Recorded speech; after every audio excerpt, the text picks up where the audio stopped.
할렐루야, 반갑습니다. 오늘은 2019년 6월 19일 수요일입니다. 예레미야서 17장 12절로 18절까지의 오늘 본문의 말씀입니다. 오늘 이 본문의 말씀을 통해서 하나님께서 우리에게 무엇을 말씀하시는지, 또 우리가 하나님 앞에 무엇을 묵상하며 또 살아가야 되는지 한번 깊게 한번 깨닫는 시간이 되어지기를 바랍니다.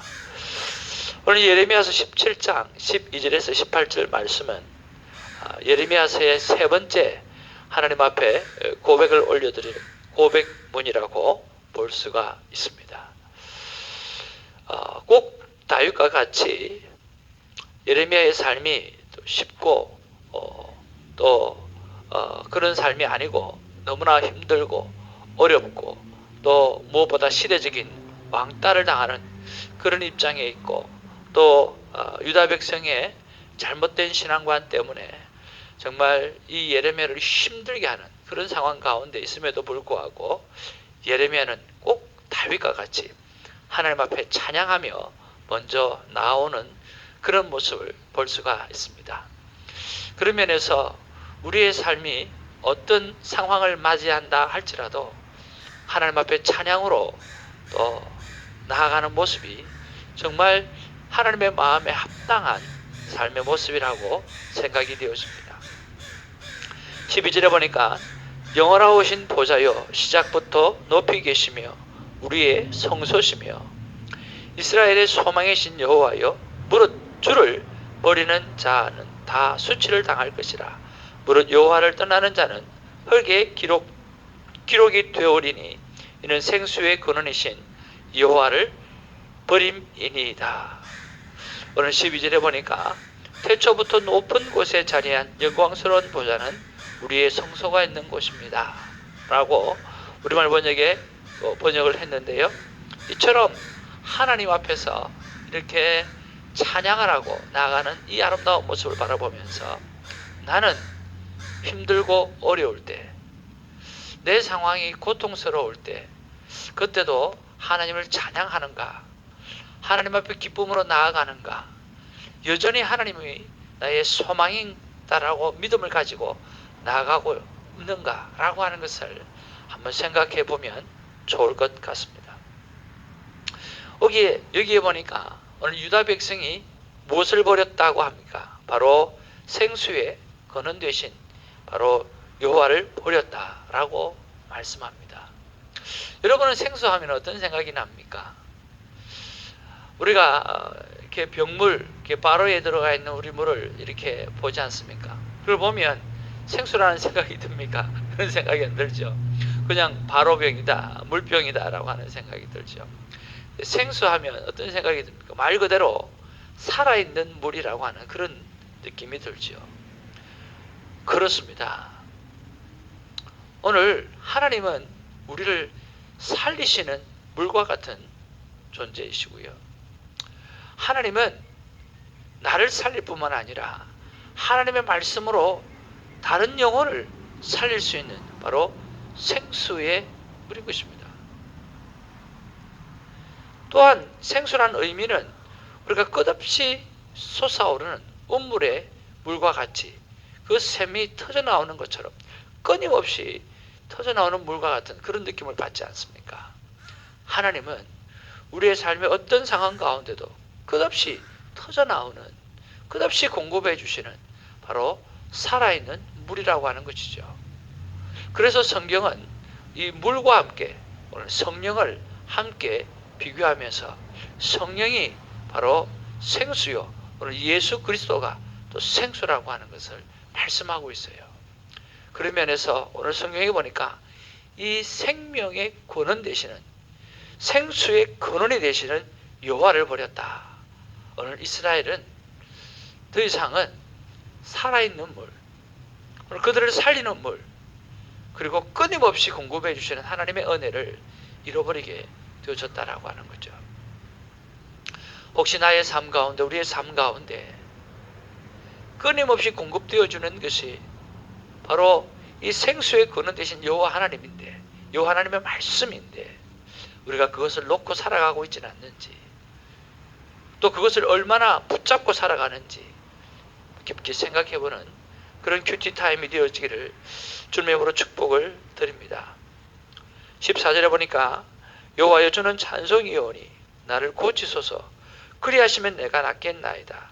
나를 구원하소서 그리하면 내가 구원을 얻으리이다. 오늘 치유와 구원을 간구하는 그런 예레미야의 모습을 봅니다. 그 말은 무엇일까요? 예레미야가 아프다는 거죠. 예레미야가 고통 가운데 있다라고 하는 거죠. 우리가 얼마 전에도 묵상했듯이 결혼도 하지 말라, 자녀도 낳지 말라, 초상집에 가서 애곡도 하지 말라, 그리고 잔치집에 가서 같이 먹고 마시지 말라. 완전히 사회 왕따를 만들어버리고 개인적으로는 그런 결혼의 축복, 자녀의 축복을 누리지 못하게끔 그런 상황을 만들어 놓으셨어요. 그리고 이스라엘 백성 때문에, 이 유다 백성 때문에 그런 사람의 삶을 자기가 살아서 보여줘야 되는 하나님의 소명이고 하나님의 하라고 하시는 일이기 때문에 하지만 그 삶이 얼마나 힘들었겠는가라고 하는 거죠. 그들 때문에 상처를 받고 그들 때문에 힘겨운 시간들을 겪고 있는, 그래서 마음의 상처가 너무나 크지 않았겠는가라고 하는 그런 생각을 해보는 거죠. 우리가 목회의 길을 걸어가고 우리가 선교사의 길을 걸어가고 그래도 받는 상처는 다 받는 거죠. 그것을 말씀 안에서 빨리 회복시켜가고 말씀 안에서 견뎌가는 그 힘과 능력이 안에 생기기 때문에 그렇지, 사실은 굉장히 힘든 부분들이 많이 있죠. 아마 예레미야 선지자도 그 20대 나이에 얼마나 힘들었을까 하는 생각을 해봅니다. 그래서 나에게 있는 상처가 있습니다. 하나님 나를 고쳐달라고 이야기하는 거죠. 아무리 봐도 세상은 구원받을 것 같지 않고, 아무리 봐도 이 세상을 바라볼 때, 유다 백성을 바라볼 때 희망이 없어 보이는데, 하나님 이 상황 가운데서 내가 얼마나 많은 핍박을 받고 있습니까? 나를 구원해 달라고, 나를 좀 고쳐주시고 구원해 달라고 그렇게 간절하게 나아가는 예레미야의 모습을 바라보면서 우리는 너무 편하게 살고 있지 않는가? 우리 너무 편하게 또 목회를 하고 있지 않는가? 아니면 너무 편하게 우리는 말씀을 맡은 자로서 삶을 살아가고 있지 않는가 하는 그런 생각들을 해볼 수 있으면 얼마나 좋을까 하는 생각을 해봅니다. 이 미국 땅, 이 풍요로운 땅을 살아가면서 우리가 하나님 앞에서 당해야 될 여러 가지 상황들을 문제를 두고 하나님 앞에서 정말 애쓰고 노력하고 또 고난을 찾아갈 수 있는 그런 아름다운 결단이 큐티 가운데 있으시기를 주님의 이름으로 축복을 드립니다. 15절에 보니까 여호와의 말씀이 어디 있느냐고 다그치는 유다 백성의 모습을 봅니다. 보라, 그들이 내게 이르기를 여호와의 말씀이 어디 있느냐, 이제 임하게 할지어다 하나이다. 여호와의 말씀이 어디 있느냐, 나에게 확실하게 증명시켜봐라 하는 그런 이야기죠. 하나님이 이 말씀을 들을 때, 오늘 이스라엘 백성들을 애굽 땅에서 끌어낼 때 그 100만이 넘는 그 백성을 40년 동안 오늘 먹이고 입히고 재우고 불기둥으로 구름기둥으로 인도하셨던 그 여호와 하나님이신데, 그리고 수많은 엄청나게 많은 오늘 하나님의 살아계신 역사들을 다른 사람은 몰라도 오늘 이스라엘 백성들에게는 하나님께서 보여주시고 그들에게 증명이 되어 주셨는데, 오늘 이런 말을 할 때 하나님의 가슴은 무너질 것입니다. 또 이런 말을 들을 때 예레미야의 가슴은 정말 무너질 것이라고 하는 것이죠. 오늘 이 말씀을 통해서 하나님의 가슴을 한번 생각해 보았으면 좋겠습니다. 오늘 이 땅과 열방을 바라보면서, 오늘 이 사회를 바라보면서 사람들은 그렇게 말하는 거예요. 도대체 하나님이 어디 있느냐? 하나님이 있다고 하면 증명시켜 바라고 오늘 세상에 소리를 지르는데, 그때 내가 증인이다라고 이야기할 수 있어야 되고, 내가 하나님의 살아계신 삶의 증인이다라고 분명히 고백할 수 있는 우리의 삶에 간증이 있어야 되지 않겠는가 라고 하는 거죠. 그런 면에서 오늘 이 세상이 하나님이 어디 있느냐고 이야기할 건데, 또 그 세상을 바라보면서 우리가 아픈 가슴을 가져야 될 것이고, 또 하나님이 살아계시는 증거가 너희들 내 삶을 보면 안다라고 고백할 만한 그런 믿음의 삶의 모습들이 우리 안에 얼마나 있는가 또 생각해보고 묵상해보는 그런 시간이었으면 참 좋겠습니다. 그리고 16절에서 18절에 보면 박해자로부터 지켜달라고 하는 예레미야의 간절한 소망과 갈망함이 그 속에 있습니다. 특별히 18절에 보면 나를 박해하는 자로 치욕당하게 하시고 나를 치욕을 당하게 마옵소서. 그들은 놀라게 하시고 나는 놀라게 하지 마옵소서. 재앙의 날을 그들에게 임하게 하시며 변화되는 멸망으로 그들을 멸하소서. 정말 얼마나 힘이 들었으면 그들에게 멸망을 함께 선포해달라고 하는, 그들을 괴롭게 하고 그렇게 힘들게 해달라고 그렇게 말하겠습니다. 우리가 자녀를 바라보면서 야 이놈아 도저히 내가 너 못 키우겠다, 나가. 우리가 그럴 때가 많이 있잖아요. 우리가 어렸을 때 저도 예수님을 믿다가 아버지가 팬티바람으로 쫓아내고 나가라고, 내 자식 아니라고. 근데 그 아버지의 마음이 어떤 마음일까요?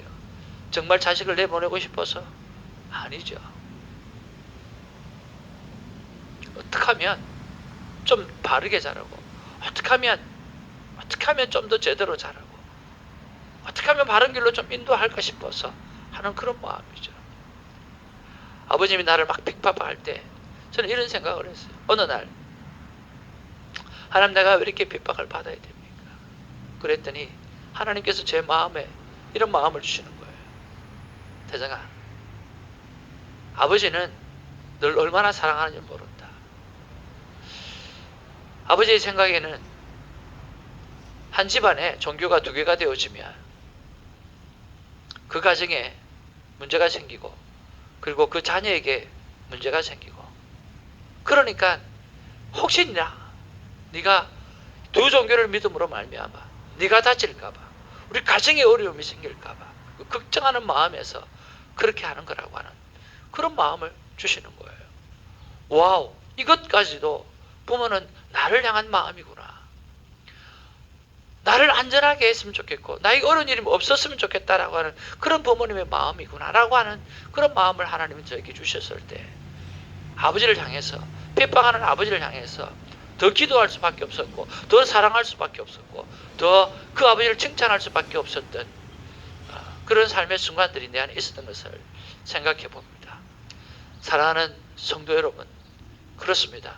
이것이 부모님의 마음이라고 한다고 하면 오늘 예레미야의 마음, 그들을 멸했으면 좋겠다라고 하는 그 말은 정말 멸하게 해달라고 하는 것이 아니라 하나님 그 영혼 불쌍히 여겨주시고 정말 좀 돌이켜달라고 하는 그런 애절한 마음이라고 생각됩니다. 그런 면에서 오늘 우리의 삶 가운데 오늘 영혼을 향한 애절한 마음이 얼마나 있는가 한번 돌이켜보는 그런 시간이 되었으면 참 좋겠습니다. 저는 오늘 이 본문의 말씀을 가지고 기도하면서 이런 생각이 들었습니다.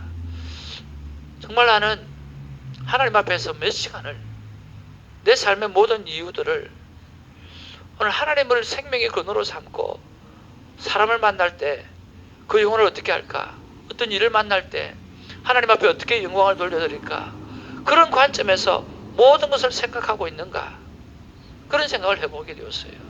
아닌 부분들이 많이 있더라고요. 그러면서 하나님 앞에 느낀 것이 그렇습니다. 오늘 저와 여러분들이 말씀을 통해서 정말 생수의 근원이 여호와 하나님이라고 한다고 하면 우리의 삶의 모든 상황들, 그 모든 것이 하나님을 향한 생각들을 가지고 오늘 사람도 만나고 하나님을 향한 생각들을 가지고 오늘 일도 하고 하나님의 마음을 가지고 오늘 우리가 사역도 감당하고 이렇게 살아가야 된다라고 하는 거죠. 그러면서 생각되어진 것이 예수님이 하셨던 일 3가지, 치유하셨던 일, 오늘 예수님이 하셨던 천국 복음 알리셨던 일, 오늘 예수님이 하셨던 일, 바로 가르치는 일, 오늘 이 3가지를 삶의 모든 기준으로 삼고 오늘 살아가 보아야 되겠다. 다시 한번 내 삶을 정리해 보아야 되겠다 하는 그런 생각을 하나님이 기도 가운데 주셨어요. 그렇습니다.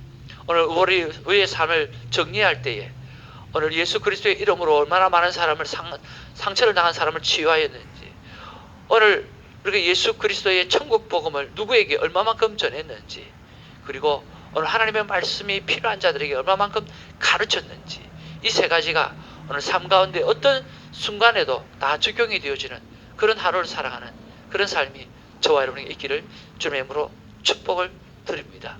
이렇게 말씀은 우리의 삶 가운데 힘을 주시고 능력을 주시고 삶의 방향을 주신다라고 하는 것을 생각하면서 오늘도 큐티로 승리하는 저 여러분 되시기를 주님의 이름으로 축복을 드립니다. 할렐루야.